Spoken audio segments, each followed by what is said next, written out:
For weeks, he had been tracking her every move. Every morning, she would leave her apartment in the small college town of Eastwood and walk to the nearby coffee shop. After that, she would spend hours in the library, studying and meeting with friends. Then, she would walk home, stopping at the grocery store along the way. He had watched her from afar, memorizing her routine, her habits, the people she interacted with. To him, she was special.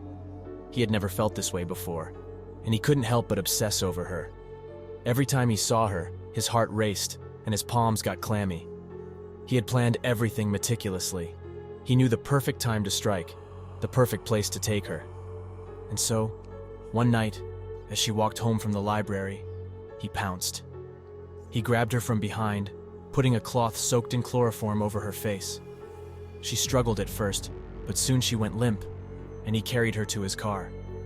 He drove her to his secluded cabin in the woods outside of the town of Greenfield. It was a small, run-down cabin that he had inherited from his grandfather. He had spent weeks preparing the cabin for her arrival, setting up the basement to be the perfect torture chamber. He took her down to the basement, where he had carefully set up everything he would need. He tied her to a chair, her eyes flickering open as she regained consciousness.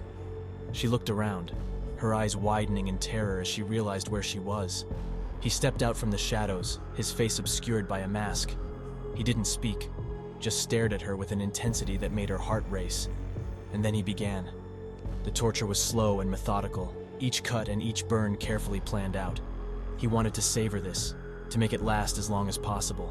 He wanted to leave his mark on her, to make her remember him forever.